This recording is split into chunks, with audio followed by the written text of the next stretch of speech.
Hi, it's Debbie Williams here, and I'm an NLP trainer and hypnotherapist and also an addictions expert. And on this series of videos, I'm going to help you if you have a sugar addiction to overcome your addiction to sugar. So the first thing that I suggest that you do is to get a piece of paper with a line down the middle, and on the one side write, well, what do I like about sugar? You know, what is it for you? Is it chocolate? Is it cake? Is it any sort of sugar nonsense? So what do you like about it? And pretty much put all of your feelings of what, you know, this sugar addiction does for you. And then on the other side, or the other half of the paper, right, well, what does it cost me? You know, what does it cost me in weight? What does it cost me in energy? What does it cost me in how you feel in your system? And how does it feel over time? And so that we can get real and look at the pros and cons of, you know, sugar, of what it does for you. And pretty much when you see it in black and white, this often can be quite a strong motivation as you look at it and you see what it costs me. Well, I feel crap, I feel unbalanced, I feel emotional, I feel like I've been drugged. And it's true, they say that sugar is more addictive than cocaine, supposedly, and I think there's an element of truth in that, because I've experienced myself. If I've overeaten sugary stuff, then I do feel like I'm off centre. Often when I've helped on NLP courses, there's been the biscuits have been there in the morning, there's been the pastries, and if I've been helping for like a 7-day stint, I've noticed that by day 3, if I've been eating that rubbish in the morning, I'm like zoned, I'm like, oh, and fueled by sugar, and it's so unbalancing to me that I made the decision many years ago that yeah, I am going to give up sugar.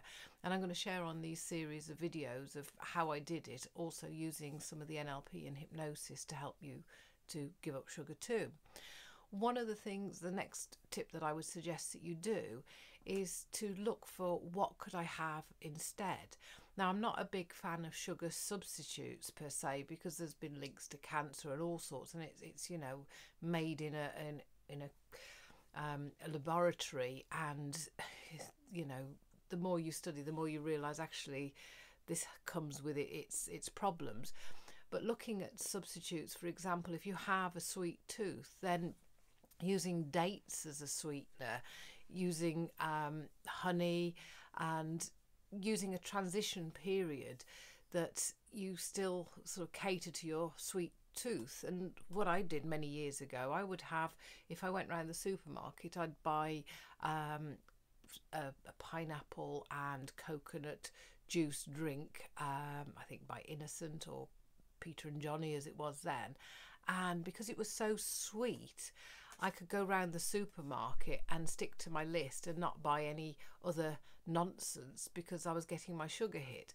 Okay, it's not the best option because it comes with challenges as well, but it's far better than the pure white poison, because if you think about it, with any drug, it's refined and refined and refined.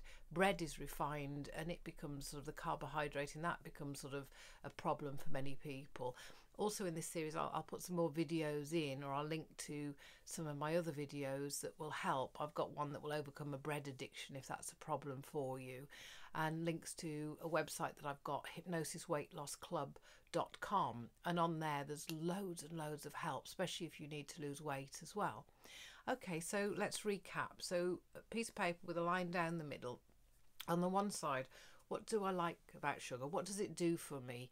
And, you know, what is your drug of choice? Is it chocolate? Is it cake? Is it biscuits? Is it, you know, sweets? And just be sick on the paper of what it does for you. Oh, well, I like it, it's a treat and I look forward to it. It at the end of the day, it's a reward. So if we identify what it's actually doing for you, and then on the other side, well, what does it cost me? What does it cost me in my energy, how I feel over time? And so we get a clear picture. And then another question to ask is, what do I want instead? Okay, great talking to you today, and I'll put some links below of some other resources that can help you to overcome this addiction. Bye now.